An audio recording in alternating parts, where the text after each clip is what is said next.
I was only 6 at the time, but I learned quickly that when my mother wanted me to do something that it was a good idea to do as instructed. The consequences for not doing so were usually a spanking or being locked in a closet for several hours in the dark. And so I tried my best to do as she instructed me, but it was very hard for me.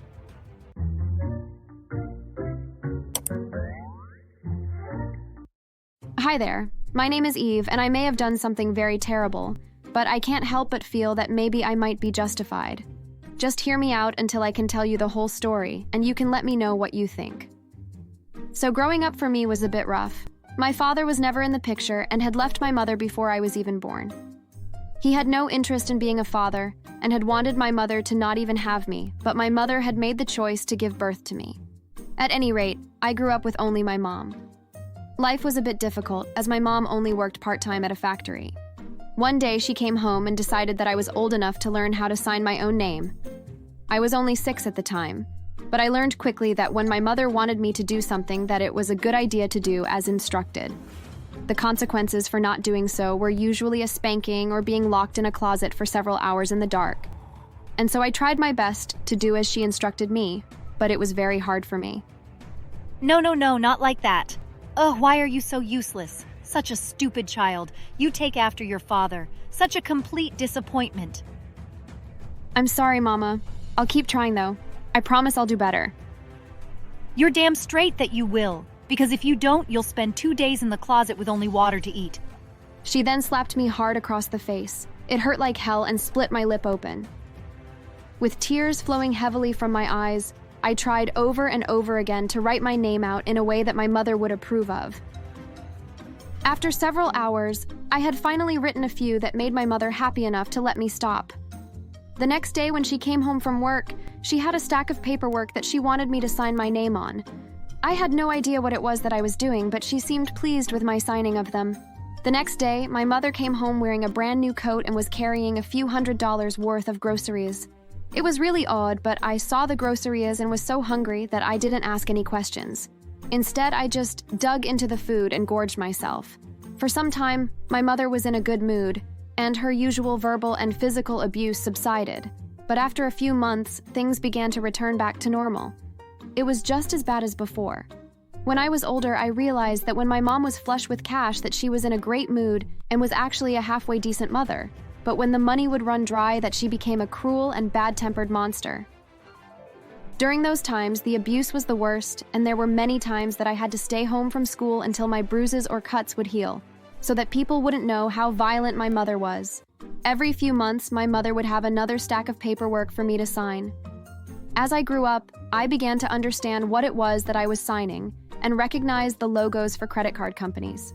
I still didn't fully understand what was going on, but I began to get suspicious about what exactly my mother was having me do. It was around then that I noticed that we were getting a crazy amount of mail. I instantly recognized the same logos on the paperwork that I was signing was on the letters that we were getting. Mama, why are we getting so much mail? Don't you worry about it. Just sign more of these papers.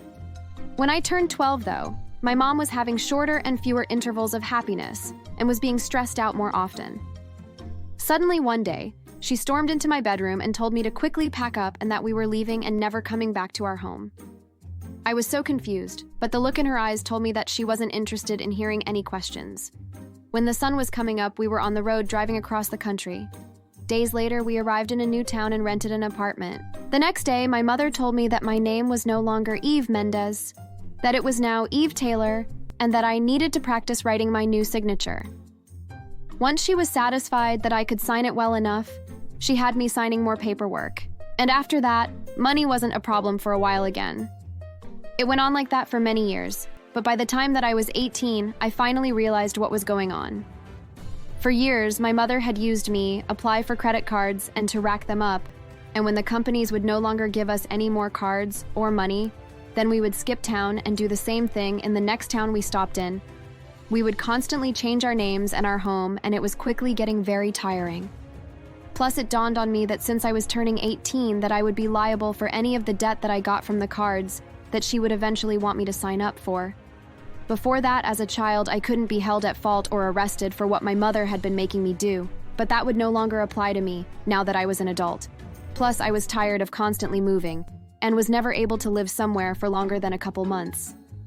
I had never made any friends, and we never spoke to any of my aunts or uncles or cousins over the years, and I desperately wanted a connection with someone else other than my mother. Anyone that wouldn't slap, kick, or yell at me for no good reason. And so, in the middle of the night when my mother was asleep, I snuck out of the house and left her behind, just as she had taught me. I changed my name back to the one I had been born with and went out into the world. I had no idea what I was doing, but I knew how to survive. Luckily, I got a job, and even though it was hard going, I did manage to find a place to live, and I started to save some money, and eventually I applied for a trade school and they accepted me. It was very hard for me to attend school, as I didn't have a normal routine for so many years. But I really wanted to succeed, and so I did my absolute best to study hard and to practice all of the things that I was being taught. After I finished my schooling, I found myself an apprenticeship and started working in the field, and although I didn't make good money at first, it slowly built up, and before long I was making more money than I really needed. It felt so nice to finally be fully independent, but then suddenly I received a strange phone call from a collections company. I was so confused since I had no debt other than from my schooling, and I was very much on top of my payments for that. After a nerve-wracking phone call, I was able to determine that it was a mistake and that they must have the wrong person. But then the next day, I received another phone call from a different company. To make matters worse, the first company called me back and told me that since the account was under my name, that the debt belonged to me. I was so confused, but then I realized what must have happened. My mother was using my name again, except this time I wasn't going to have any of it. I figured that she must be close by, and I began searching my town for her. I asked people if anyone had seen someone that matched her description, and I was able to find out that she was living in an apartment building very close to where I lived. Filled with anger that she would ruin the life that I had made for myself, I went to her place and confronted her. "Mother, what do you think gives you the right to ruin my new life? It took a lot of work to make something of myself, and you just show up and saddle me with a bunch of debt." Well, you owe me. You're my daughter and you just ran out on me. It was so much harder to scam credit card companies without you. And I tried to have another daughter, but I couldn't, so I was forced to move more often. And now I have not only credit card companies after me, but the police too. So I'm sorry if it's inconvenient for you, but you're just going to have to deal with it. No, I don't. You better pay those 2 credit cards off that called me, or I will make you regret coming back into my life. Oh, what are you going to do? Beat me up? No, Mother. Something worse. Just pay them up and leave me alone if you know what's good for you. I figured that I would give her a week to make things right, but if she didn't, then I would exact my revenge. Unfortunately for her, after a week, both credit card companies were calling me and demanding I make payments, and they were joined by a 3rd and 4th company as well. That was it. That was the last straw for me. I planned to call the police and notify them about where my mother was, but I knew that even though she had racked up multiple fraud charges, that it wouldn't be enough to keep her behind bars for more than a few years. Nope. I needed to make sure that when she got arrested, that she would be behind bars for the rest of her miserable life. And so, I went and spoke to a drug dealer that I had seen around town, and I bought a few $100s worth of drugs from him, as well as a few illegal firearms. Then I snuck over to my mother's house, and while she was out of the house one day, I snuck in and hid the drugs and weapons under her mattress, and then snuck back out. Only then did I call the police and report her to them anonymously. I even hid near to her home and waited for her to return home. Shortly after she did, the police showed up and arrested her. I watched as they dragged her away, and then as they emptied out her house and found the weapons and drugs that I had hidden. It was at that point that I was grateful that I hadn't left any fingerprints. I followed her story through the news reports that came out. It was quite the case, actually, and was reported across the country.